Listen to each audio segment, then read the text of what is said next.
सरकारी आदेश को विधि कहा जा सकता है? कानून।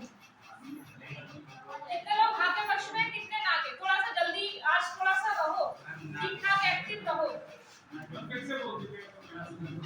जैसे कोई सरकारी आदेश निकलता है तो क्या उसको विधि के अंतर्गत लाया गया, उसे कानून कहा जा सकता है? अच्छा हाँ तो कौन हाँ के पक्ष में, कौन ना के पक्ष में? ये कौन से वाले? हाँ वाले? ना के पक्ष वाले ज्यादा ठीक है। सरकारी आदेश होते कोई कानून नहीं होते। जब भी कोई कानून आएगा तो आपकी विधान की आवाजें क्यों आ रही है? शांत हो जाइए। अभी विषय पढ़ाने लीजिए, फिर आपको पढ़ लेना बाद में। 15-20 मिनट मिलता है आपस में पढ़ने के लिए। तो जब भी कानून की बात आएगी, काम करने लगे, मैं वेट कर लेती हूँ, ठीक है? जब भी आपने ना बनाइए, जब भी कानून की बात आएगी तो हमेशा विधानमंडल या सरकार का उसमें हस्तक्षेप होगा। इधर बैठ जाइए आप, ठीक है? क्या हो गया आपके पैर में? मुझे ज्यादा खेल हो क्या? खुशी देखने के लिए शादी में ज्यादा चले गए, शादी में नाच ज्यादा किया होगा, ठीक है? ठीक है, विधि का मतलब सीधा सा इतना है। हम पृथक तरह का सिद्धांत समझते हैं, एग्जैक्टली होता क्या है। कभी-कभी कुछ मान लीजिए कोई अधिनियम आ गया, XYZ कोई भी अधिनियम मान लीजिए, ठीक है? इस अधिनियम में ये हम मौलिक अधिकार पढ़ रहे हैं, इस बात का विशेष ध्यान रखना। आर्टिकल जो 13 है विशेष रूप से मौलिक अधिकार की प्राथमिकता को संसद में पेश करता है, ठीक है? तो इसी पे बहुत बवाल हुए थे कि जब इंदिरा गांधी की सरकार आई थी तो बहुत सारे आर्टिकल जोड़े उन्होंने, फिर न्यायालय ने उनको असंवैधानिक करार दिया। तो उस समय जो न्यायपालिका और जो हमारी संसद थी उसमें बहुत एक तरीके से कॉन्फ्लिक्ट देखने को मिलते हैं इंदिरा गांधी के टाइम पे। पता है क्यों? क्योंकि नॉर्मली क्या था, हमारे जो मूल अधिकार थे उनमें संशोधन नहीं हो सकता था, ऐसा कहा जाता था, है ना? उसके बाद जब तक न्यायपालिका और संसद की ठीक-ठाक चलती थी, जैसे जवाहरलाल नेहरू के टाइम पे संसद या न्यायपालिका में कभी कॉन्फ्लिक्ट नहीं होते हैं, आप देखेंगे भी नहीं। आप जितने ज्यादा कॉन्फ्लिक्ट देखेंगे, जितने ज्यादा विवाद देखेंगे, वो इंदिरा गांधी के टाइम के बाद से देखेंगे।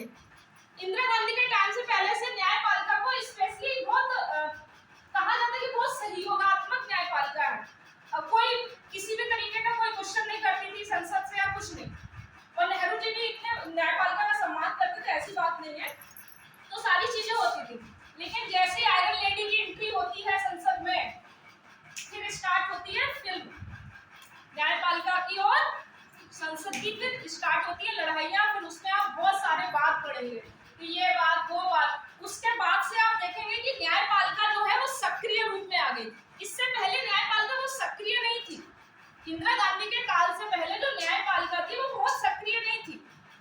इंदिरा गांधी के आने के बाद जब न्यायपालिका ने बहुत हस्तक्षेप करना शुरू किया, क्योंकि जो सरकार थी साफ साफ कहते हैं हमारे जो मौलिक अधिकार है वो कहीं ना कहीं नकारात्मक है, नकारात्मक प्रकृति के। क्यों? क्योंकि राज्य के विरुद्ध दिए गए हैं, तो राज्य की निरंकुशता पे क्या लगाता है? लगाम लगाता है। तो इसी लगाम को जब इंदिरा गांधी की सरकार आई तो उन्होंने क्या किया, उन्होंने बहुत से जैसे संपत्ति का अधिकार हटाने की बात आई, और वो समाजवाद लाना चाहती थी, क्योंकि उस समय बहुत गरीबी और ये सारी चीजें थी, तो वो समाजवाद पे ज्यादा काम करना चाहती थी। तो इसलिए बहुत सारे विवाद हुए, न्यायपालिका को कूदना पड़ा। तो उस मैटर में हम यात्रा देखेंगे, ठीक है? तो हम कुल मिला के हम जो पृथक्करण का सिद्धांत पढ़ रहे हैं वो सिर्फ इतना है कि अगर कोई अधिनियम ऐसा आता है, ये आर्टिकल 13 में जितने भी क्लॉज हैं, 4 होगा शायद, उनकी बात कर रहे हैं। तो आर्टिकल 13 है वो बहुत इंपॉर्टेंट है, ये बेस है, इसको कभी-कभी संविधान की रीढ़ इसको भी बोलते हैं। तो जैसे मान लीजिए कोई अधिनियम आया, अधिनियम में कुछ नियम भी होते हैं, नियम इस टाइप के होते हैं। अगर ऐसा कोई भी नियम जो मौलिक अधिकारों से असंगत होगा या मौलिक अधिकारों को कहीं ना कहीं क्या कर रहा होगा? प्रभावित कर रहा होगा, तो वो नियम जो है वो अपने आप कैसे हो जाएंगे? अलग हो जाएंगे। वो मौलिक अधिकार को प्रभावित नहीं कर पाएंगे, या तो वो असंवैधानिक हो जाएंगे। तो ऐसे बहुत से टाइम आए जब सर्वोच्च न्यायालय ने अधिनियम में बहुत से नियमों को असंवैधानिक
कल्याण के लिए दिए गए हैं तथा ये व्यक्ति के प्राकृतिक अधिकार है या नैसर्गिक अधिकार है, तथा ये व्यक्ति के नैसर्गिक अधिकार है जो जन्म के साथ शुरू होते हैं और मृत्यु के साथ समाप्त। यह व्यक्ति के नैसर्गिक अधिकार है जो जन्म के साथ शुरू होते हैं और मृत्यु के साथ समाप्त।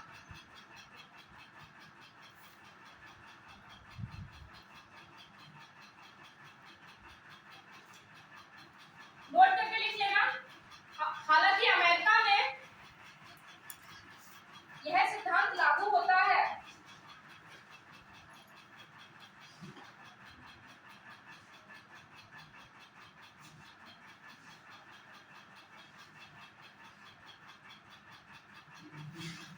ठीक है।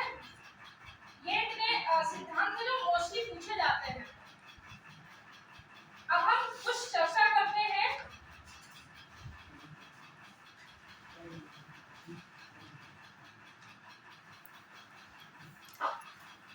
अब नेक्स्ट पैराग्राफ से लिखिएगा। स्वतंत्रता समानता बनाए रखने के लिए, स्वतंत्रता समानता बनाए रखने के लिए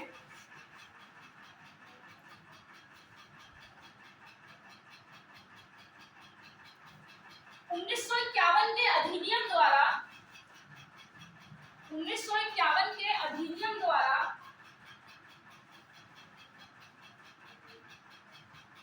नौवीं या 9th अनुसूची जोड़ी गई, 9वीं अनुसूची जोड़ी गई जिसमें भूमि सुधार अधिनियम को डाला गया, जिसमें भूमि सुधार अधिनियम को डाला गया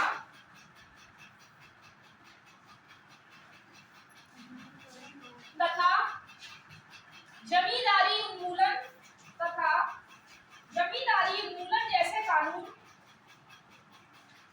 जमींदारी उन्मूलन जैसे कानूनों को भी इसमें शामिल किया गया।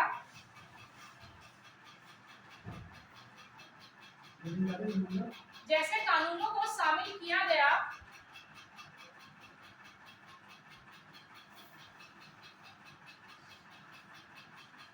और अनुच्छेद 31 में दिए गए संपत्ति के अधिकार को भी सीमित किया गया है। आप लोग 3 लोग बैठे ना तो हाथ फैला नहीं पा रहे, 2 लोग बैठे। और अनुच्छेद 31 में ज्यादा टाइम बोल रहे क्या? अरे लिखो तो फिर मैं कैसे लिखोगे जब मेरे से आएगा? प्रैक्टिस हमेशा क्लास में होती है, याद रखिएगा कि जब टीचर बोल रहा हो हम कितनी फास्ट लिख रहे हैं। हो जाएगी आदत आदि से डाल दीजिए। साथ ही अनुच्छेद 31 में दिए गए संपत्ति के अधिकार को भी सीमित कर दिया गया। अब हम एक यात्रा पढ़ते हैं। कौन सी यात्रा? अब सर्वोच्च न्यायालय और इंदिरा गांधी जी के टाइम में जो कॉन्फ्लिक्ट हुए थे हम उनको बातों के रूप में पढ़ेंगे कि कौन सा अनुच्छेद जोड़ दिया। उन्होंने बोला संविधान संशोधन आप नहीं कर सकते। तो इंदिरा गांधी के जो टाइम के लोग थे ना वो बहुत चालू किस्म के लोग थे, मतलब बहुत समझदार कह सकते हैं कुछ भी। वो हमेशा अनुच्छेद में छेड़छाड़ करते थे। उन्होंने यहाँ तक कि उन्होंने ये अनुच्छेद में भी एक ऐड कर दिया कि सर्वोच्च न्यायालय जो है मूल अधिकारों के संबंध में कुछ नहीं कर सकती। जो कुछ कर सकती है वो कौन कर सकती है? मतलब सर्वोच्च न्यायालय क्या कर सकती है? पुनर्विलोकन तो कर सकती है। तो उन्होंने बोला कि इस जैसे आर्टिकल 13 के अंदर जो चीजें डाली गई थी उसमें इंदिरा गांधी जी ने कुछ आर्टिकल जोड़ दिए, वो 9वीं अनुसूची में डाल दिए और बोल दिया कि 9वीं अनुसूची का पुनर्विलोकन जो है वो न्यायपालिका नहीं कर सकती। तो कहीं ना कहीं फिर बहुत सारे विवाद चले, वो हम बात पढ़ते हैं। ठीक है, इस बात को एक स्टोरी बता दी, अब इसको समझती हुए चलना जो मैं लिखाऊंगी। ठीक, लिखिए शंकरी प्रसाद बनाम भारत संघ। शंकरी बनाम प्रसाद शंकरी प्रसाद बनाम भारत संघ कोष्टक में लिख लीजिएगा 1951। उस समय 1951 के वक्त में जो सर्वोच्च मतलब एससी था, यहाँ पे सुप्रीम कोर्ट की बात हो रही है एससी से, और जो संसद थी उनके बीच जो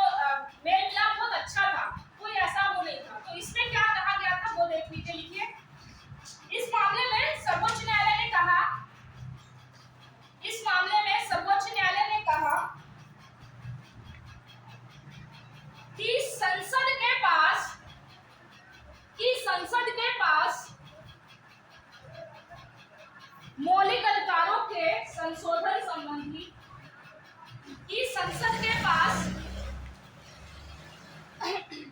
मौलिक अधिकारों के संशोधन से संबंधित सभी प्रकार के अधिकार हैं या सभी प्रकार की शक्तियां हैं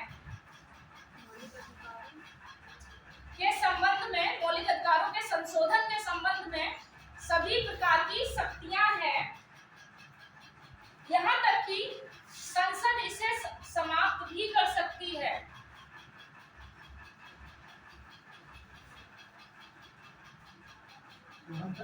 यहाँ तक कि संसद इसे समाप्त भी कर सकती है। किसको? हाँ। तो ये कहने की आपको लग रहा है कि न्यायपालिका ने संसद के पक्ष में बोला कि नहीं बोला? तो यहाँ तक ठीक थी कहानी। उसके बाद दूसरा केस लिखिए। ऐसे एक और केस आया था सज्जन सिंह बनाम राजस्थान, तो उसमें भी यही बात उसे लिखिए मत, फालतू में लिखाने का कोई मतलब नहीं है। अब यह पता चल गया ना कि रिश्ते अच्छे थे, संसद और न्यायपालिका के बीच रिश्ते अच्छे थे, इसलिए उन्होंने साफ कह दिया। जैसे हमारी आदत हमेशा रहती थी कि हम लोग मिलजुल के काम करते थे, नेहरू जी की आदत स्पेशली थी कि वो सारी चीजें मिलजुल के करते थे, इसलिए बहुत ज्यादा विवाद नहीं देखेंगे। हालांकि नेहरू जी भी चाहते थे कि समाजवाद आए, लेकिन वो उस समय ला नहीं पाए। इंदिरा गांधी को आयरन लेडी पता क्यों कहते हैं? नहीं पता? आयरन लेडी कहते हैं, ये पता था? अब किसी को आयरन लेडी का मतलब है कि वो बहुत मजबूत होगी निर्णय लेने में, वो किसी भी कदम चाहे, मतलब महिलाओं के लिए स्पेशली कहा जाता है वो बहुत भावुक होती है ना, लेकिन वो महिला भावुक नहीं थी। बात देश की आती तो उन्होंने एकदम स्ट्रांगली डिसीजन लिए, इसलिए उनको आयरन लेडी कहते हैं। ठीक है, तो आप सभी जितनी भी लड़कियां हैं तो आप लोग भी आयरन लेडी बनिए, अपने से संबंधित निर्णय तो बहुत उससे लिया करिए। ठीक, नेक्स्ट अब इसका बाद को जो लिखिए जो इम्पोर्टेंट है, गोलकनाथ बनाम पंजाब राज्य। गोलकनाथ बनाम पंजाब राज्य 1968। नेहरू जी की मृत्यु कब हुई थी? 1964 के आसपास, शायद लाल बहादुर शास्त्री जी आ गए थे 1964। 64 बोला है, सॉरी 68, हाँ 64 में लाल बहादुर शास्त्री जी आ गए थे एज अ प्राइम मिनिस्टर, क्योंकि उनकी अचानक से मृत्यु हो गई थी। जवाहरलाल नेहरू जी की तो हमें इंदिरा गांधी के बहुत वो थे, मतलब बहुत अच्छे उनको मानती थी, तो लाल बहादुर शास्त्री आ गए। लाल बहादुर शास्त्री जी जब तक रहे तब तक इंदिरा गांधी परिपक्व हो चुकी थी राजगद्दी संभालने के लिए। ठीक, लिखिए फिर अब इसमें। इस मामले में सुप्रीम कोर्ट ने कहा, इस मामले में सुप्रीम कोर्ट ने अपने पूर्ववर्ती निर्णय को बदलते हुए कहा, ऐसे लिखिए। इस मामले में सुप्रीम कोर्ट ने अपने पूर्ववर्ती, मतलब इससे पहले जो निर्णय दिया गया था, अपने पूर्ववर्ती निर्णय को बदलते हुए कहा कि संसद के पास संविधान संशोधन करने की शक्ति सीमित है, मतलब सामान्य शक्ति है, अपार शक्तियां नहीं थी। जैसे इस वाले केस में उन्होंने बोला संकरी बनाम, इसमें उन्होंने बोला पूर्ववर्ती निर्णय को बदलते हुए सुप्रीम कोर्ट ने कहा कि संसद के पास संविधान संशोधन की सामान्य शक्ति है और संसद मौलिक अधिकारों में संशोधन नहीं कर सकती, और संसद मौलिक अधिकारों में संशोधन नहीं कर सकती, अर्थात संसद के मौलिक अधिकारों, अर्थात संसद के मौलिक अधिकारों के संशोधन, क्या बोला मैंने? संसद मौलिक अधिकारों में संशोधन नहीं कर सकती, अर्थात संसद मौलिक अधिकारों के संशोधन की शक्ति को सीमित कर दिया गया, अर्थात संसद के मौलिक अधिकारों के संशोधन की शक्ति को सीमित कर दिया गया। कितनी बात समझ में आई है ये बताओ? कंफ्यूज हो रहा है? दोबारा से बोल रही, कौन सा केस था ये? गोलकनाथ बनाम। इस मामले में मिलाते रहना, इस मामले में अगर शब्द इधर उधर हो जाए, परेशान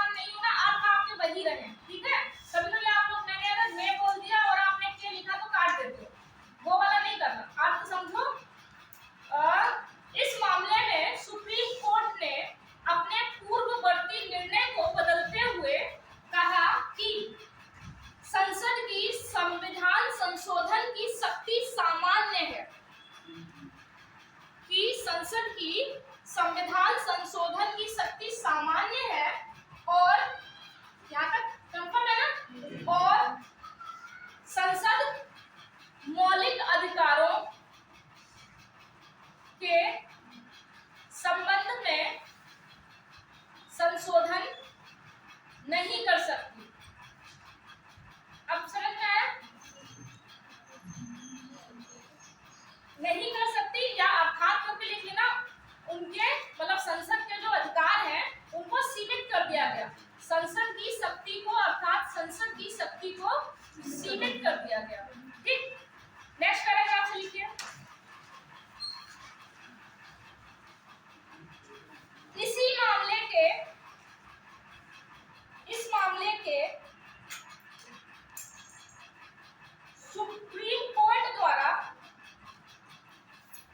मामले के सुप्रीम कोर्ट द्वारा दिए गए निर्णय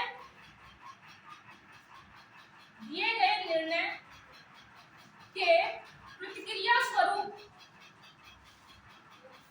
प्रतिक्रिया स्वरूप संसद 24वां संविधान संशोधन अधिनियम 1971 लेके आया। 24वां संविधान अधिनियम 1971 लेकर आया, जिसके द्वारा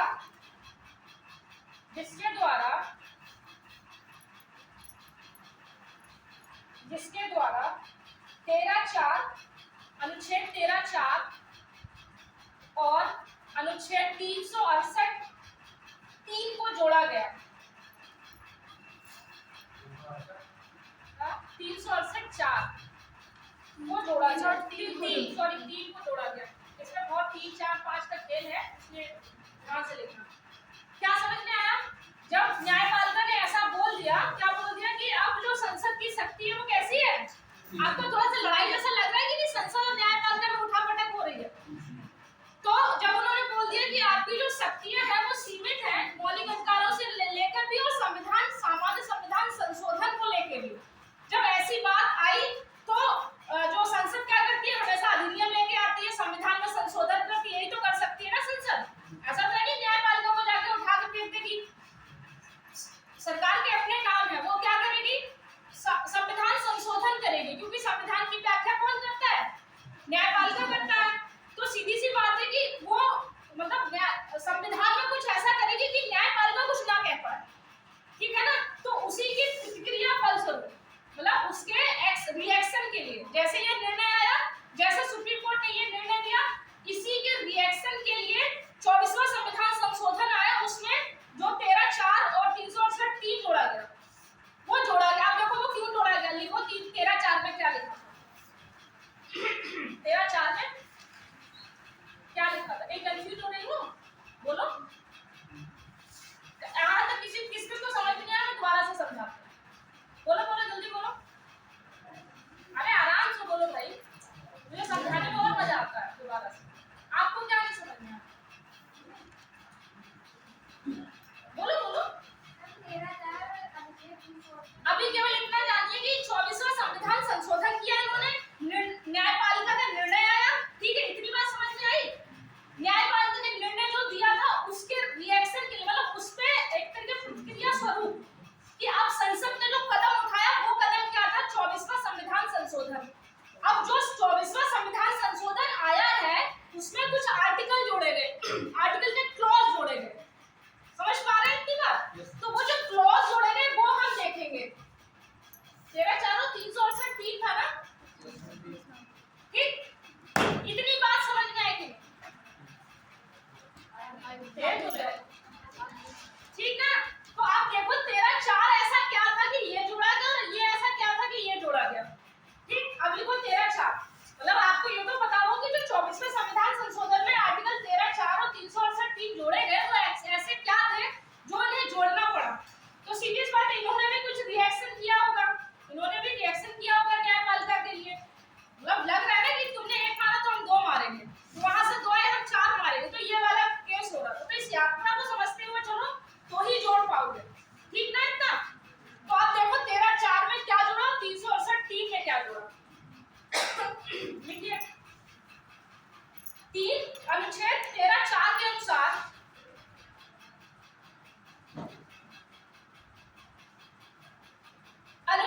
अनुच्छेद 13(4) के अनुसार, लिखिए अनुच्छेद 13 की, मतलब ये फिर से लिखो, ये लिखा था ना अनुच्छेद 13(4) के अनुसार, उसमें डैश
कोई बात नहीं। अब लिखिए 368 के अनुसार, नेक्स्ट में मतलब दो आर्टिकल जोड़े थे ना, 368 3 के अनुसार संविधान संशोधन के प्रकार के साथ साथ, संविधान संशोधन के प्रकार के साथ साथ संविधान संशोधन करने की शक्ति को भी, संविधान संशोधन करने की शक्ति को भी इस अधिनियम द्वारा जोड़ा गया। के साथ साथ संविधान संशोधन करने की शक्ति को भी इस अधिनियम में जोड़ा गया। इस यूपीएससी या यूपीएससी के लिए आए हैं, नीट के लिए? तो ठीक है, वरना नीट वाला पीछे लगता है। क्या था? अच्छा, आपने जब देखा होगा जब संविधान आया था उसमें अनुच्छेद जो 368 है उसको केवल संविधान संशोधन के बारे में बताता है। जब आप संविधान पढ़ेंगे, बियर एक्ट जब पढ़ेंगे, बियर एक्ट एक संविधान की एक कॉपी है एक तरीके से, है ना? वो बहुत अच्छी है, मतलब बहुत टफ लैंग्वेज है, नो डाउट। लेकिन जब आप उसको देखेंगे, आपको एग्जैक्टली देखते हैं कि संविधान में क्या लिखा है, तो बियर एक्ट आता है। बियर एक्ट अगर आप ले लेंगे तो उसमें जो संविधान में लिखा है, जो कानून है, वो एज इट लिखे हुए हैं, कुछ शब्दों में भी फेरबदल रहे हैं। 368 में जो संविधान में लिखा था वो सिर्फ इतना था, जो 368 के तहत इतने प्रकार के संविधान संशोधन होते हैं। इसमें किसी भी शक्ति को लेकर बात नहीं की गई थी। न्यायपालिका ने शक्ति वाली बात की, तो इसीलिए 368 के तहत जो 3 था, इसमें शक्ति की बात संसद ने कर दी कि शक्ति मतलब संविधान संशोधन के प्रकार के साथ साथ संविधान संशोधन करने की जो शक्ति है वो भी किसके पास है? क्योंकि न्यायपालिका तो 368 नहीं करता, 368 में तो केवल प्रकार दिए गए हैं। जब हमने 368 3 जोड़ दिया कि प्रकार के साथ साथ अब जो शक्ति है वो किसमें है? संसद में है। तो अब क्या कर पाएगी न्यायपालिका? कुछ नहीं। लेकिन न्यायपालिका ने फिर कुछ किया, चूहे बिल्ली वाली खेल चल रही थी। लिखिए,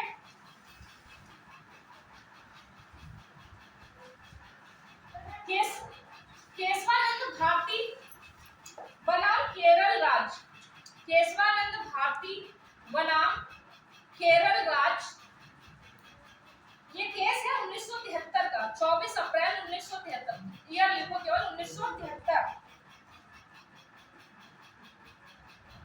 ठीक, इसमें लिखिए, इस वाद में या इस मामले में 24वें संविधान संशोधन को चुनौती दी गई।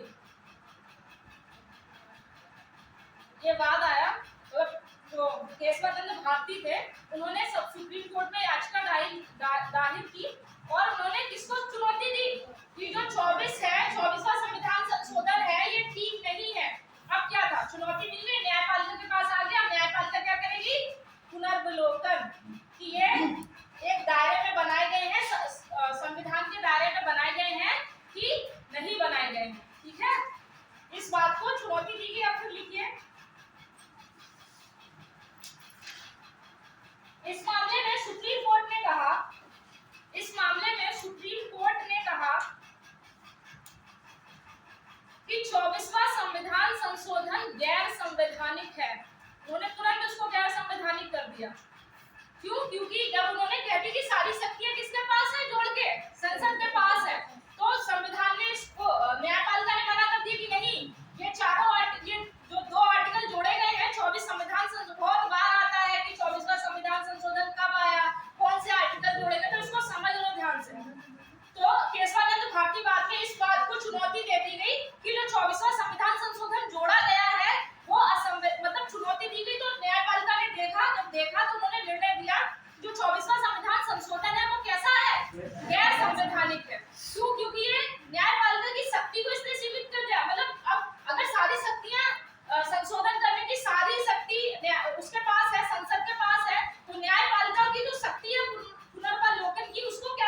अभी क्या कहा,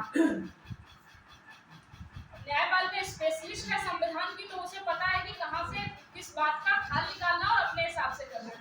उन्होंने बोला ठीक है कि संसद के पास सारी शक्तियां हैं, इतना लिखे कि नहीं, ये तो लिखे ना, लेकिन आप इसमें वो लिख लीजिए सारी शक्तियां, वह चाहे तो मूल अधिकारों को समाप्त भी कर सकती है, वह चाहे तो मूल अधिकारों को समाप्त भी कर सकती है, वह चाहे तो मूल अधिकारों को समाप्त भी कर सकती है, लेकिन यहां से हुई सुप्रीम कोर्ट की एंट्री, लेकिन संविधान के आधारभूत ढांचे, संविधान के आधारभूत ढांचे को समाप्त किसी भी कीमत पर नहीं किया जा सकता, लेकिन संविधान के आधारभूत ढांचे को किसी भी कीमत पर समाप्त नहीं किया जा सकता।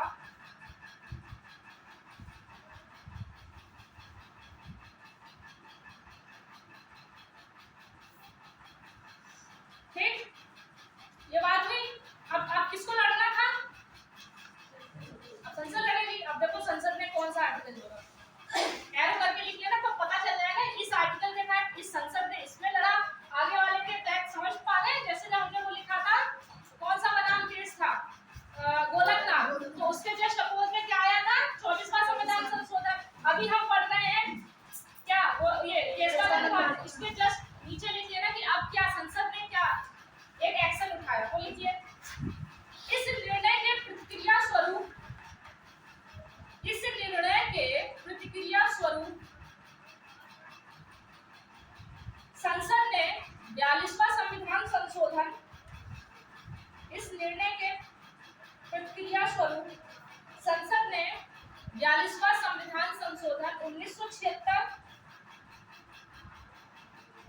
किया, संविधान संशोधन किया और 368(4) और 368(5) को जोड़ा, 368(4) और 368(5) को जोड़ा। अब नेक्स्ट पैराग्राफ से लेकर 368(4) और 5 है क्या जो जोड़े गए, देखिए अनुच्छेद 368(4) के तहत क्या है, डैश लगा लेना, अनुच्छेद 368(4) के अनुसार या तहत संविधान संशोधन को न्यायालय द्वारा चुनौती नहीं दी जा सकती, संविधान संशोधन को न्यायालय में चुनौती नहीं दी जा सकती। दूसरा देखिए 368(5) में क्या जोड़ा उन्होंने, 368(5) के अनुसार संसद के पास संविधान संशोधन की असीमित शक्ति है। और कोई चूहा बिल्ली वाला बार बार खेल हो रहा है। पहले में क्या बता दिया उन्होंने कि जो संविधान संशोधन से रिलेटेड अगर कोई भी चुनौती है, वो न्यायालय की चुनौती दे दी गई थी 24वें संविधान को, तो इसी के यहाँ पे आर्टिकल 368(4) जोड़ा कि संविधान संशोधन को न्यायालय में चुनौती ही नहीं दी जा सकती, उन्होंने जड़ ही समाप्त कर दी। ठीक, और साथ ही साथ क्या बोला 368(5) में संसद के पास संविधान संशोधन की असीमित शक्ति है। ठीक, अब किसकी बारी आई, न्यायालय की। अब ये लास्ट बारी है, क्या मतलब है कि मुद्दा समझ लेना, तभी 24वां संविधान संशोधन के तहत जो 34 और 368 3, 4, 5 में संशोधन हुआ तभी समझ में आएंगे। ठीक है, वरना रटना पड़ेगा तो कंफ्यूज हो गए। तो लिखिए नेक्स्ट, मिनर्वा मिल्स बनाम भारत संघ, मिनर्वा ये वाला मिनर्वा मिल्स बनाम भारत संघ 1980 का है ये, पोस्टर में 1980। इस मामले में 42वें संविधान संशोधन को पुनः चुनौती दी गई। इस मामले में 42वें संविधान संशोधन को पुनः चुनौती दी गई और सुप्रीम कोर्ट ने निर्णय देते हुए कहा, कि 42वें संविधान संशोधन का यह भाग यह भाग मतलब कौन सा 368 और 4 42वें संविधान संशोधन का यह भाग असंवैधानिक है, असंवैधानिक है क्योंकि इसने न्यायालय की शक्ति, न्यायालय की न्यायिक पुनर्विलोकन की शक्ति को समाप्त कर दिया है। चूंकि न्यायिक पुनर्विलोकन संविधान का आधारभूत ढांचा है। उसने जैसे ही जब केशवानंद भारतीवाद में जैसे ही आधारभूत ढांचा को लेकर कोई आधारभूत ढांचा वाला कॉन्सेप्ट दे दिया, हाँ, क्योंकि संविधान, न्यायिक पुनर्विलोकन संविधान का आधारभूत ढांचा है और इसे समाप्त नहीं किया जा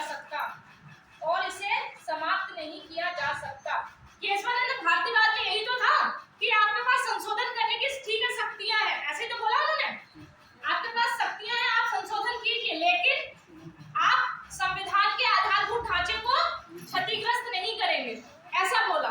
और जब से आधारभूत ढांचे वाला कॉन्सेप्ट आया, आप जब भी देखेंगे, जब भी न्यायपालिका को कुछ चीजें रोकनी होती है तो वो कह देता है ये संविधान का आधारभूत ढांचे के अंतर्गत आता है, अतः इसमें संशोधन नहीं हो सकता। बस जैसे जैसे ये वाला केस आया, इसमें तो उन्होंने क्या बोला, ठीक शक्तियां हैं, लेकिन ये शक्तियां आप सोचिए कि अगर संसद को सारी शक्तियां देती संशोधन करने की, तो फिर न्यायपालिका का तो जो पुनर्विलोकन है, जिसके तहत तो देखते हैं कि संविधान के सीमा में रह के बनाया कि नहीं बनाया, ये समाप्त हो रहा था कि नहीं। तो उन्होंने बोला कि जो न्यायिक पुनर्विलोकन आपने समाप्त कर रहे हैं, ये क्या है, संविधान का आधारभूत ढांचा, और ये कहते हुए उन्होंने इसको क्या कर दिया, गैर संवैधानिक। ठीक, अब वर्तमान स्थिति लिख लो, इतनी लड़ाई हो गई, वो सब बात की बात है, ये आपको पता होनी चाहिए, लेकिन वर्तमान स्थिति क्या है वो लिख लो। वर्तमान स्थिति हेडिंग डाल लेना कि संशोधन कर सकती है कि नहीं कर सकती है। वर्तमान स्थिति लिखिए, संसद के पास संविधान संशोधन की सारी शक्तियां हैं।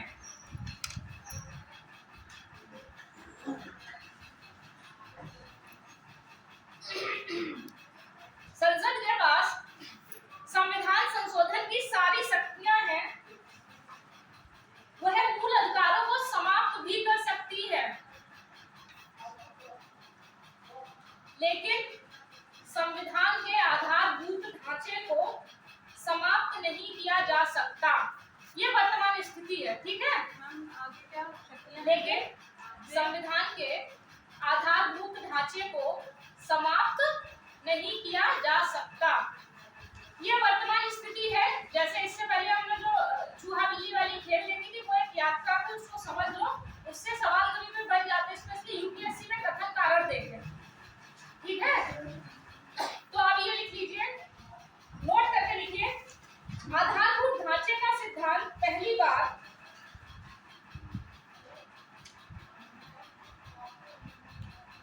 आधारभूत ढांचे के सिद्धांत का प्रतिपादन पहली बार केशवानंद भारतीवाद में किया गया था। केशवानंद भारतीवाद में किया गया था। इसमें 13 न्यायाधीश थे। इसमें 13 न्यायाधीश थे, जो अब तक की सबसे बड़ी बेंच थी। कभी पूछ लेगा अगर सबसे बड़ी बेंच की बात आए कि किस निर्णय में था, तो वो केशवानंद भारतीवाद में 13 न्यायालय थे, और इसी में पहली बार किसका प्रतिपादन हुआ था, आधारभूत ढांचे का। अब इसको पहली बार यूज किस केस में किया गया, मैं एक बार रिपीट कर दीजिए, आधारभूत ढांचे का सिद्धांत, आधारभूत ढांचा, मैं ज्यादा चिल्लाऊंगी नहीं, आधारभूत ढांचे का सिद्धांत केशवानंद भारतीवाद में आया था। इसमें कुल 13 न्यायाधीश थे, जो अब तक की सबसे बड़ी बेंच थी। ठीक ठीक ना, रेस्ट तो नहीं चाहिए, रेस्ट मतलब मुझे लगा आरबी क्लास की मूल अधिकार कल ही खत्म हो पाएंगे। देखिए है, अब पहली बार आधारभूत ढांचे का ये तो कॉन्सेप्ट मिल गया केशवानंद भारती बात, लेकिन किस बात में पहली बार सर्वोच्च न्यायालय ने इसका यूज किया, ठीक वो लिखिए। आधारभूत ढांचे के सिद्धांत का पहली बार प्रयोग, आधारभूत ढांचे के सिद्धांत का पहली बार प्रयोग इंदिरा गांधी नेहरू बनाम इंदिरा गांधी नेहरू बनाम राजनारायण मामले में किया गया, राजनारायण मामले में किया गया। ठीक,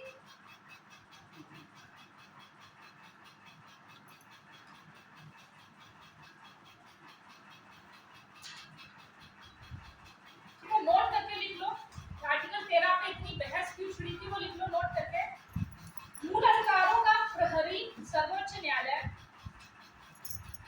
मूल अधिकारों का प्रहरी सर्वोच्च न्यायालय, मूल अधिकारों का प्रहरी मतलब संरक्षक या उसकी देखरेख करने वाला प्रहरी,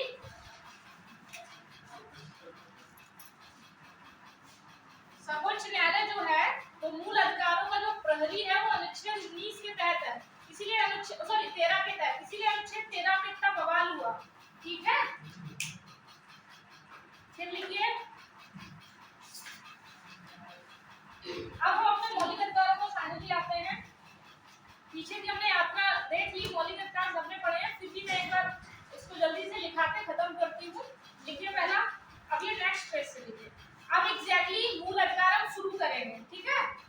14 से वो जो था समता का, ठीक है, स्वतंत्रता का, धार्मिक और ये शिक्षा और संस्कृति, अब हम इसको पढ़ेंगे। इससे पहले आपने ये देख लिया कि कैसे संशोधन हुए, कैसे नहीं हुए, कौन सी चीजें जोड़ेंगे, कौन सी नहीं जोड़ेंगे, ठीक है। अब हम एग्जैक्टली हम पढ़ेंगे कि मूल अधिकार कौन कौन से हैं। तो पहला आइडिया डाल लीजिए, समता का अधिकार अनुच्छेद 14 से 18, अनुच्छेद 14 से 18, अनुच्छेद 14 पास लिखिए। इसको मैं समझाती रहूंगी, जिसको ना समझ में आए बीच में पूछ लेगा, वैसे मैं लिखाते हुए समझा रही हूँ। अनुच्छेद 14 के सामने डैश लिख लेना, विधिक समता, विधिक समता मतलब विधि के सामने सब कौन है, समान है, विधिक समता। जो संविधान में यूज हुआ है वर्ड वो है विधिक समता, अनुच्छेद 14 डैश विधिक समता। अब इसके नीचे लिखिए विधिक समता क्या है। किसी भी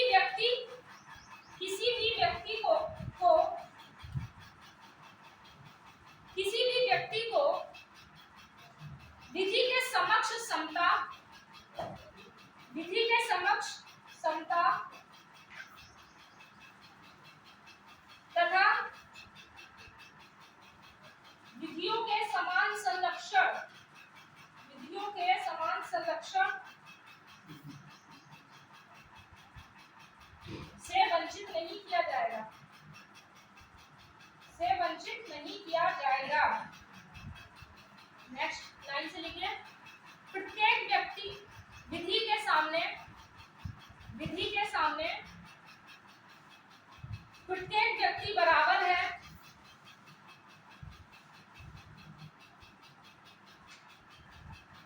विधि के ऊपर कोई भी व्यक्ति नहीं है, चाहे वह किसी भी पद या प्रतिष्ठा का हो। विधि के ऊपर कोई भी व्यक्ति नहीं है, चाहे वह किसी भी पद या प्रतिष्ठा का ना हो।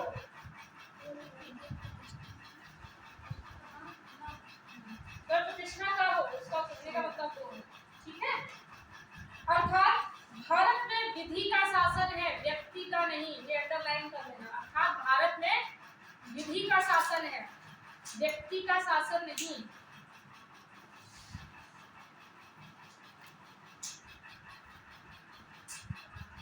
नेक्स्ट लिखिए, विधि के, अर्थात भारत विधि का शासन है, व्यक्ति का नहीं। यहाँ पे हम किसके द्वारा रेगुलेट होते हैं, ना कि योगी जी द्वारा, ठीक, या मोदी जी द्वारा। ठीक है, विधि के समक्ष समता एक नकारात्मक, विधि के समक्ष समता एक नकारात्मक संकल्पना है। विधि के समक्ष समता एक नकारात्मक संकल्पना है जिसके माध्यम से प्रक्रियात्मक न्याय दिया जाता है, जिसके माध्यम से प्रक्रियात्मक, जो प्रक्रिया लिखते हैं, प्रक्रियात्मक न्याय, जिसके माध्यम से प्रक्रियात्मक न्याय दिया जाता है। विधि के, इसमें लिखे विधि के समक्ष समता इंग्लैंड से ली गई है।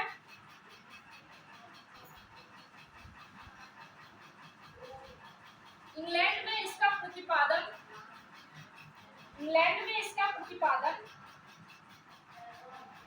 डाइसी ने किया था। डाइसी एक विद्वान थे, उन्होंने किया था।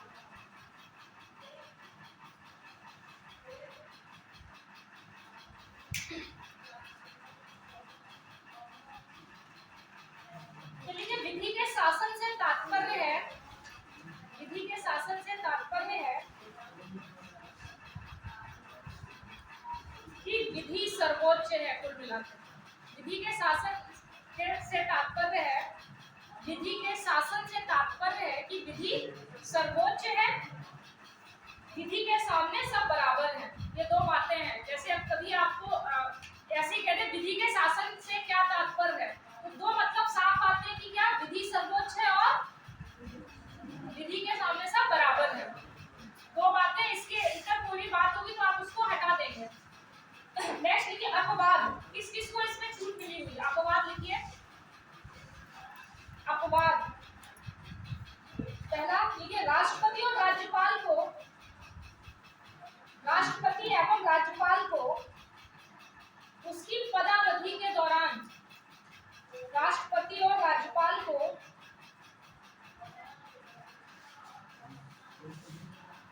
उसकी पदावधि के दौरान उसकी शक्तियों और कर्तव्यों के लिए,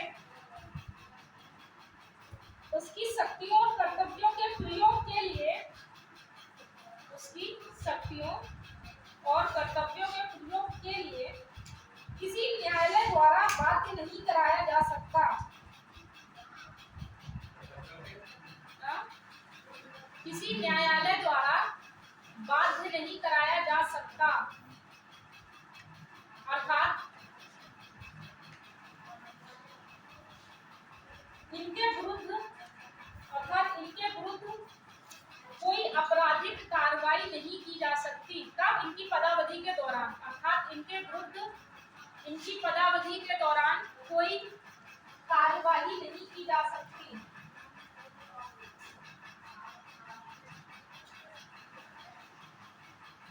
नेक्स्ट लिखिए, राष्ट्रपति और राज्यपाल, राष्ट्रपति और राज्यपाल के विरुद्ध कार्यकाल के दौरान उन्हें गिरफ्तार या कारावास संबंधी कोई आदेश नहीं जारी किया जा सकता, या कारावास के लिए कोई आदेश नहीं जारी किया जा सकता।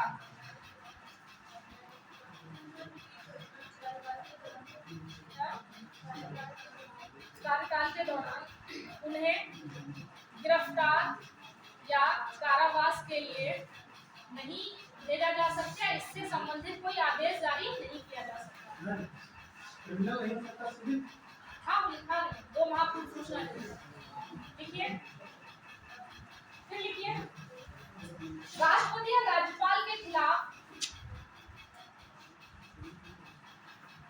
राष्ट्रपति और राज्यपाल के खिलाफ सिविल केस में केवल आपराधिक जितने भी है, आपराधिक केस नहीं हो सकते राष्ट्रपतियों को, उपराज्यपाल को उनकी पदावधि के दौरान। लेकिन वही लिखो, लेकिन राष्ट्रपति और राज्यपाल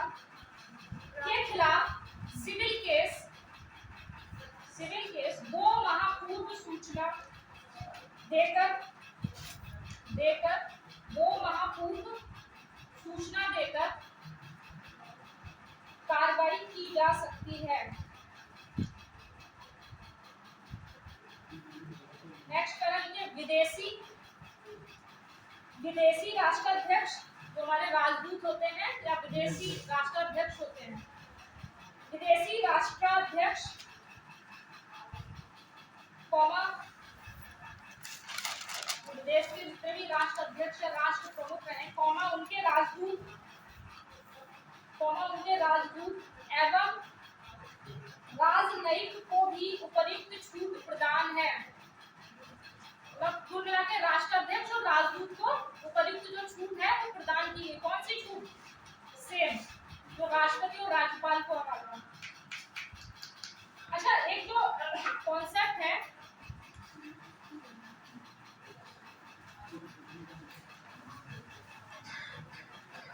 इसके बाद कुछ हिस्ट्री की क्लास है क्या? Yes sir. अच्छा सर।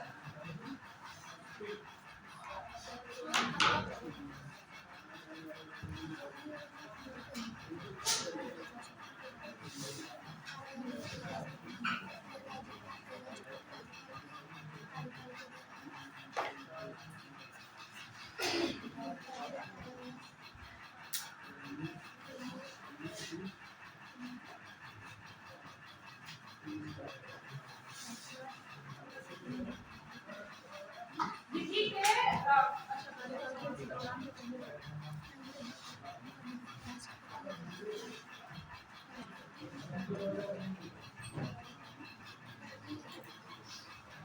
जैसे हमारे जो आर्टिकल 14 में जो बात थी वो ये थी कि विधि के समक्ष समता।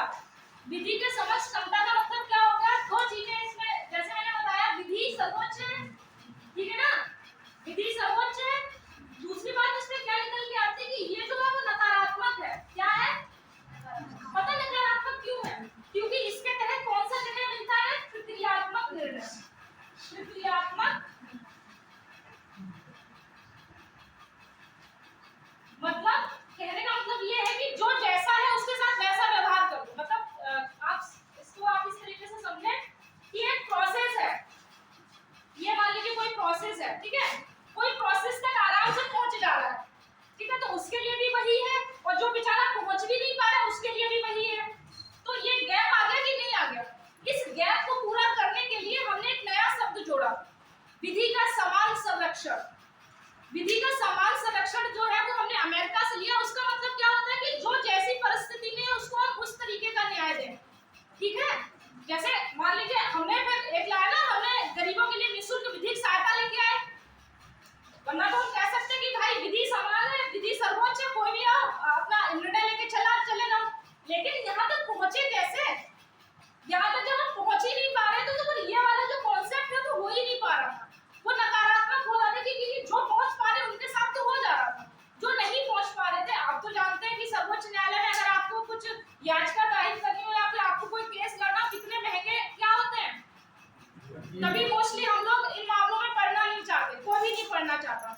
आपने देखो ज्यादातर बड़े बड़े लोग ही हैं वो इतने बड़े बड़े वाद लड़ते हैं, लेकिन हालांकि हमारे यहाँ पे क्या आ गई, जनहित याचिका आ गई। उसके बाद से आप एक चिट्ठी भी भेज सकते हैं, उस पर भी आपकी सुनवाई हो सकती है। वो इसी बात को समाप्त करने के लिए, क्योंकि ये जो चीज थी यहाँ पे तो सब पहुंच जा रहे थे, लेकिन यहाँ वाला नहीं पहुंच पा रहा था, इसलिए इस चीज को हमने एक इसका जो स्पष्टीकरण है वो हमने दूसरे रूप में दिया। वो जो दूसरा रूप है वो है विधियों का समान संरक्षण, कि जो जिस परिस्थिति में है, अगर महिला घर से एक तरीके से पुलिस थाने नहीं आ सकती है, तो हमने अब क्या कर रखा है, हमने उन्हें ऑनलाइन FIR का वो दे दिया, 1090 दे दिया, है ना। तो ऐसे जितने में आप देखेंगे विधि का समान संरक्षण को लागू करने के लिए हम खुद जा रहे हैं, प्रशासन खुद जा रहा है, शासन खुद जा रहा है लोगों के पास। इसीलिए तो कहते हैं जो सरकार हो वो कैसी हो, सीमित हो। एक वो अच्छी सी लाइन है, वो याद नहीं आ रही है मुझे, लोक अदालतें हो गई या फैमिली कोर्ट हो, उसमें तो ये होता है कि बात को कम से कम किया जाए, सबको सबके हिसाब से निर्णय मिल जाए। एक लाइन थी भी हाल ही में मोदी जी ने बोली थी,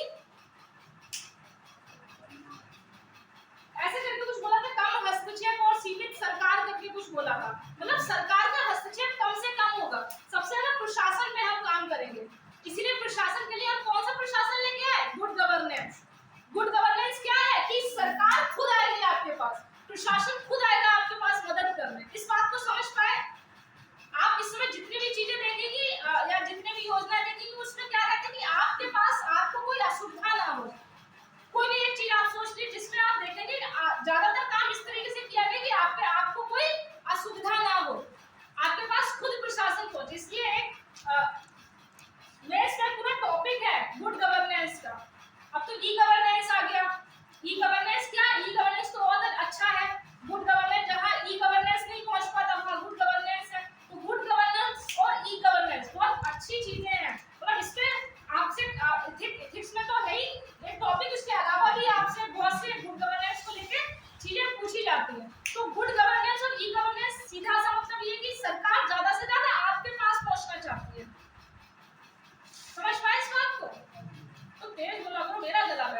ठीक, तो लिखिए अब इसमें। तो विधियों का जो समान संरक्षण है, जो हमने विधियों का समान संरक्षण लेके आए वो कैसा है? सकारात्मक है। कैसा है? कैसे सकारात्मक हुआ? कि जो जैसा है उसको एक प्रोसेस में लाने के लिए जो जैसा है उसको हमने वैसा माहौल दिया, कि अगर कोई असमान परिस्थितियों में तो हमने उसको उस तरीके का मतलब उसके लिए वैसा माहौल बना दिया, या हम खुद उसके पास इस तरीके से गए। ठीक है, तो विधियों का समान संरक्षण लिख लो क्या होता है। हेडिंग डालिए विधियों का समान संरक्षण। ये दोनों चीजें पूछी जाती है, विधियों के समक्ष समता और विधियों का समान संरक्षण, दोनों में अंतर क्या है? सीधा सा अंतर वही बता दें कि वो नकारात्मक और प्रक्रिया एक प्रोसेस के थ्रू चलता है। उसका मतलब नहीं कि चीजें क्या हो रही है, कोई उसके पास पहुंच पा रहा है कि नहीं पहुंच पा रहा है, लेकिन हमने उसके बाद हमने विधियों का समान संरक्षण अमेरिका से लिया।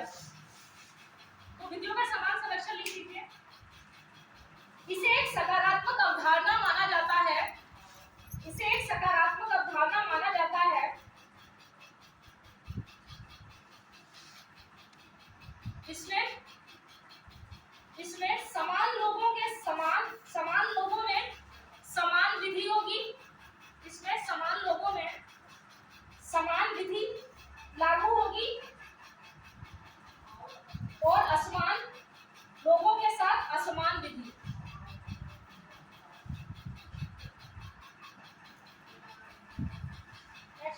व्यक्तियों की परिस्थितियां भिन्न भिन्न हो सकती हैं।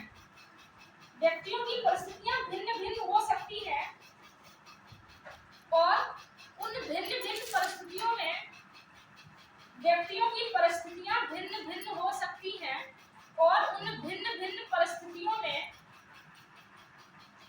रहने वाले लोगों के लिए भिन्न भिन्न कानून बनाए जा सकते हैं। भिन्न भिन्न कानून बनाए जा सकते हैं।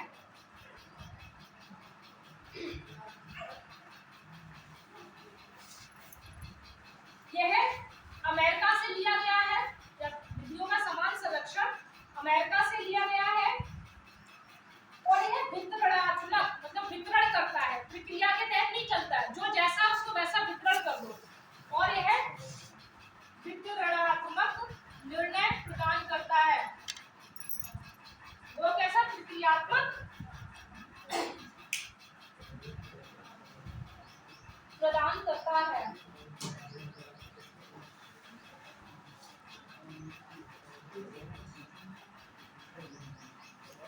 ठीक है, ये 14 हो गए, इससे बाहर कुछ नहीं आएगा। अनुच्छेद 15 डालिए फास्ट। अनुच्छेद 15 सामाजिक समता। अनुच्छेद 15 सामाजिक समता। पहले तो नोट करके लिख लेना, यह सिर्फ भारतीयों के लिए है। यह सिर्फ और सिर्फ भारतीयों के लिए है।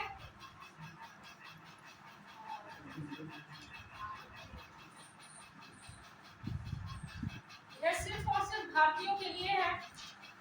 तो लिखिए अनुच्छेद 15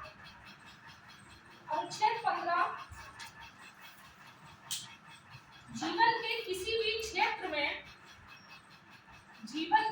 भी क्षेत्र में सभी प्रकार के भेदभाव से मुक्ति प्रदान करता है। अनुच्छेद 15 जीवन के किसी भी क्षेत्र में सभी प्रकार के भेदभाव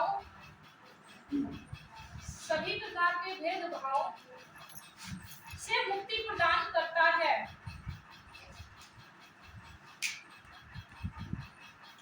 अब ठीक है, मुक्ति प्रदान करता है, डैश करके लिखना शुरू कर देना। 15(1) ऐसे 15(2), ठीक है, ऐसे क्लॉज वाइज समझिए। 15(1) लिखिए।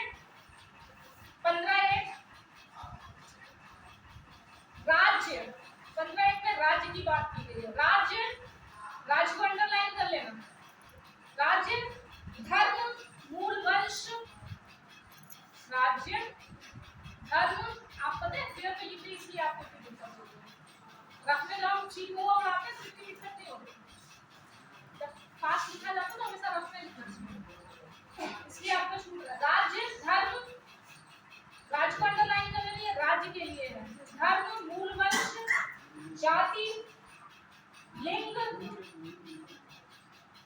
और जन्म स्थान के आधार पर भेदभाव नहीं करेगा। ये इनको ऐसे ही रख लेना, चाहो तो इनके ऊपर नंबर डाल लो, 1 2 3, आपको पता चल जाएगा कुल 5 प्रकार का भेदभाव नहीं होगा। धर्म के ऊपर एक नंबर डाल लो, दूसरा उसके ऊपर डाल लो, मूल वंश, जाति, लिंग। तो आपको ये कंफर्म रहेगा कि 5 बातें कही गई हैं। जैसे आगे 7 बातों में भेदभाव के लिए बात की जाएगी, तो आर्टिकल 15 में 5 बातें हैं। कौन कौन सी? राज्य, धर्म, मूल वंश, जाति, लिंग और जन्म स्थान के आधार पर भेदभाव नहीं करेगा। 15(2) लिखिए। अब 15(2) मतलब क्लॉज 2, ये वाला 15(2). तो 15(2) लिखिए।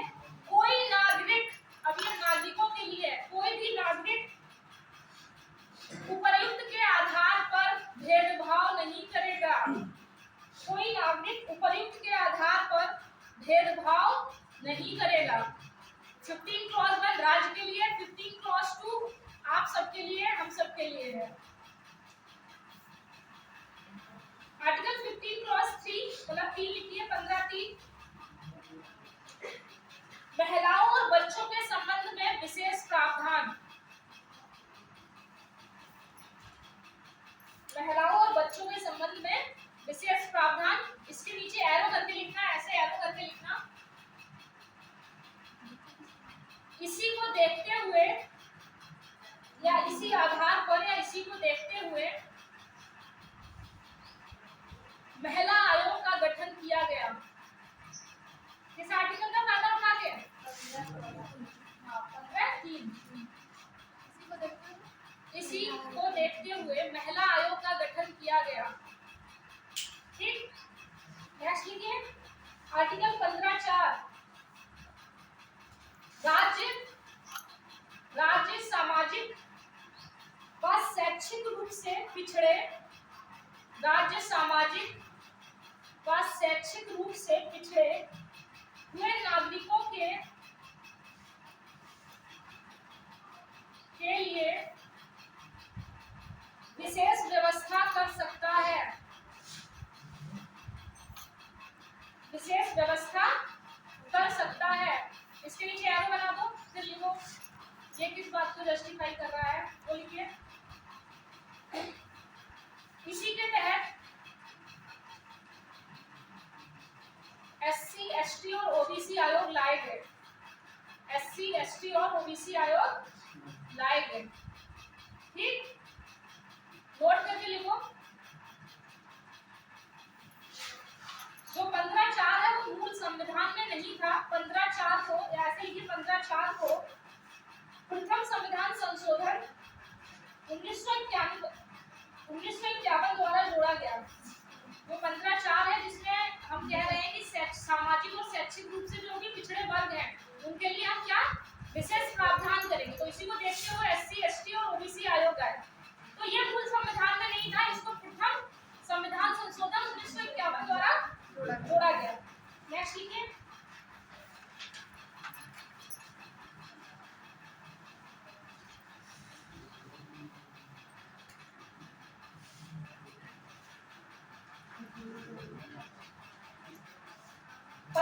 लिखिए 15(5) इसे 93 संविधान संशोधन 2005 द्वारा जोड़ा गया।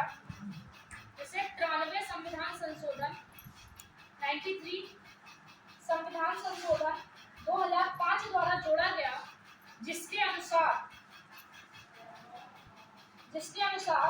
राज्य निजी शिक्षण संस्थाओं में प्रवेश के लिए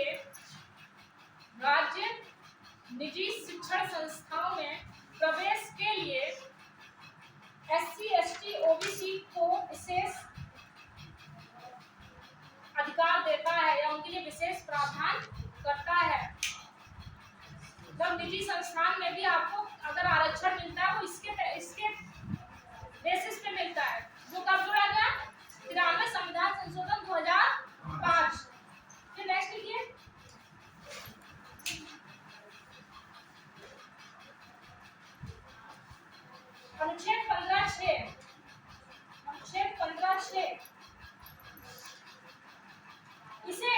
103वां संविधान संशोधन, इसे 103वां संविधान संशोधन 2019 द्वारा जोड़ा गया। 103वां संविधान संशोधन 2019 द्वारा जोड़ा गया, जिसके अनुसार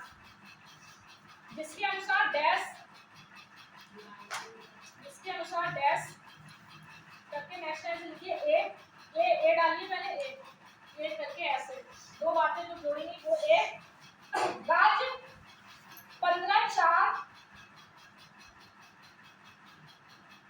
और 15/5, जो राज्य 15/4 और 15/5 में उल्लेखित वर्गों से भिन्न नागरिकों के लिए आर्थिक रूप से दुर्बल, जो इकोनॉमिकली वीक है ना, उनके लिए आर्थिक रूप से दुर्बल हो, उनके लिए विशेष प्रावधान कर सकता है। मतलब सीधी सी बात है कि जो 15/4 और 5 में जो पिछड़े वर्ग गए थे उनको छोड़ के भी, क्योंकि वो तो सामाजिक और शैक्षणिक रूप से था, इसमें उनको छोड़ के जो दूसरे वर्ग के लिए, कौन सा वर्ग जो आर्थिक रूप से दुर्बल है, उस वर्ग के लिए विशेष प्रावधान किए गए। ठीक, बी लिखो, बी बॉल वाला बी। राज्य निजी शिक्षण संस्थाओं में भी आर्थिक रूप से दुर्बल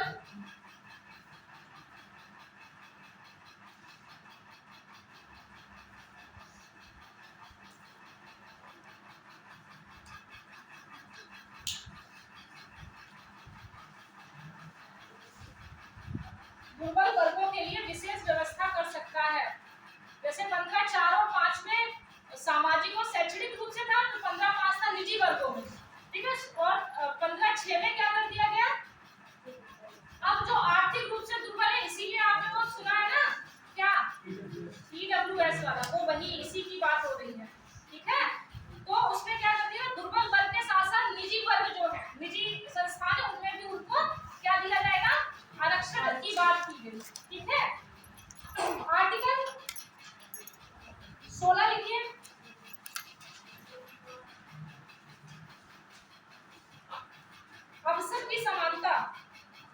अवसर की समानता, ये भी लिखिए नोट करके, विशेष रूप से भारतीयों के लिए है। जैसे 15 था, वैसे ये भी विशेष रूप से भारतीयों के लिए है, विशेष रूप से भारतीयों के लिए है। यह लोक नियोजनों में, लोक संस्थाएं हैं, लोक नियोजनों में अवसर की समानता की बात करता है।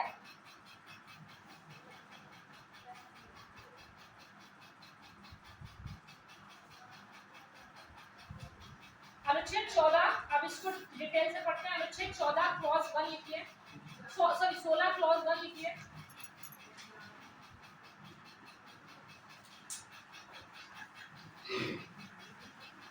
राज्य लोक नियोजन में भारतीयों के लिए अवसर की समानता स्थापित करेगा। अवसर की समानता स्थापित करेगा। 16(2)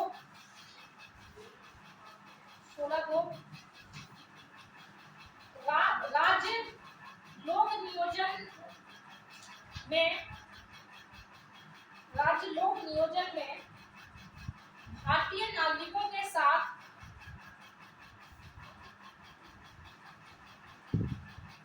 धर्म, वो 5 तो पूरा लिख ही लो, जो 2 जोड़े गए हैं वो उद्भव और निवास स्थान, जो 5 थे, धर्म, मूल वंश, जाति, लिंग, है ना, धर्म, राज्य,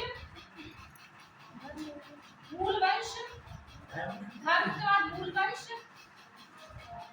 जाति,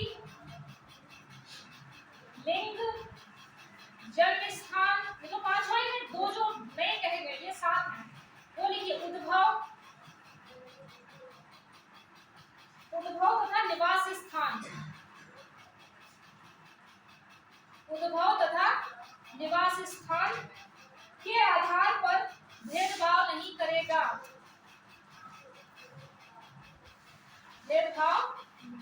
करेगा।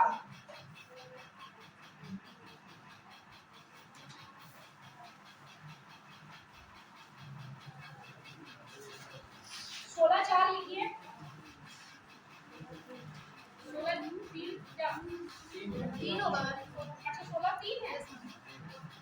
16(3) इम्पोर्टेंट नहीं, उसमें ये कहा गया कि जो संसद है वो क्षेत्र की जो सेवाएं हैं जैसे लोक सेवा आयोग ये सब उसमें वो ये लगा सकता है कि आपका जैसे कभी कभी पूछता है जब फॉर्म अप्लाई करते हैं आप कहाँ के निवासी हैं, तो वो उतना इम्पोर्टेंट नहीं है, वो नहीं पूछता, जो बहुत इम्पोर्टेंट है वो लिखिए 16(4). 16(4) लिखिए। राज्य पिछड़े नागरिकों के लिए राज्य पिछड़े हुए नागरिकों के लिए जिनका प्रतिनिधित्व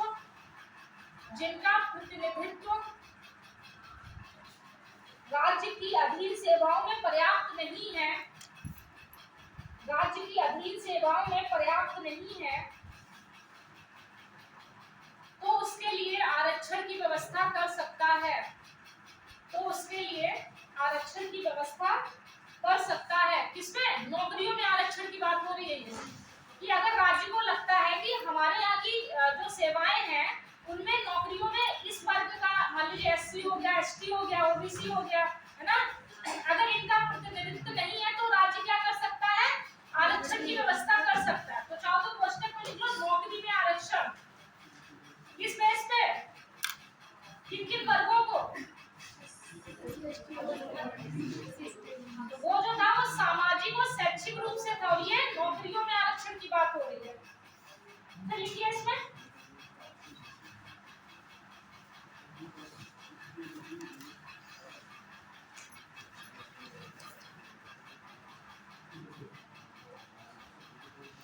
इसको लिखना है क्योंकि इसके बाद की जो डिटेल है वो पदोन्नति मतलब जब हम प्रमोशन लेते हैं उनमें भी आरक्षण की बात होती है, बहुत बड़ी कहानी है।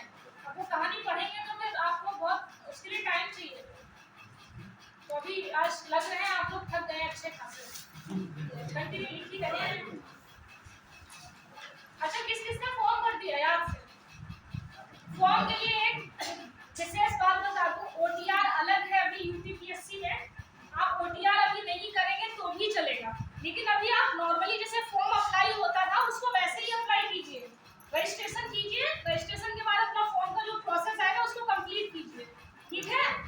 और ओटीआर जो व्यवस्था है वो अप्रैल के बाद मतलब हर एक के लिए लागू हो जाएगी, हर एक फॉर्म भरने के लिए ओटीआर अनिवार्य होगा। जैसे ओटीआर में अभी बहुत वक्त लग रहा है, मैं 2-3 दिन तक बैठी थी, ओटीआर नहीं होगा,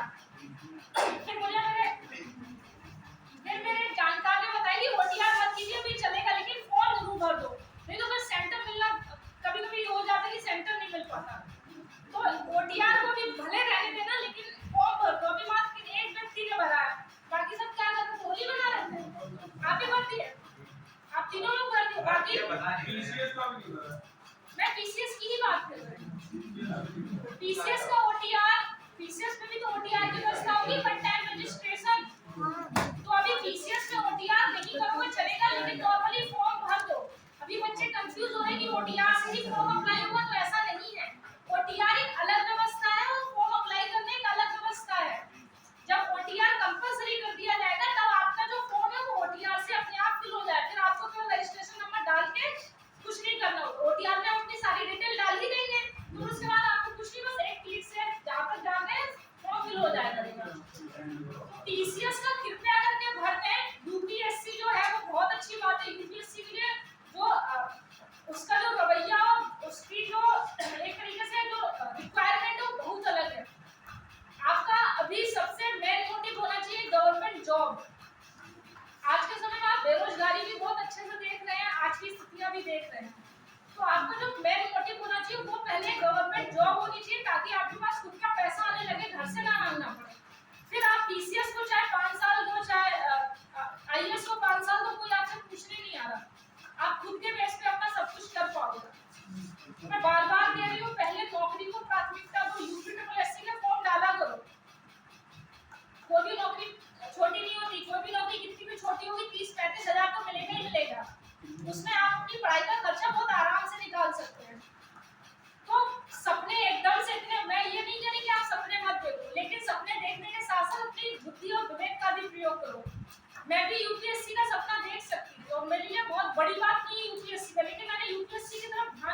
क्योंकि यूपीएससी के लिए जो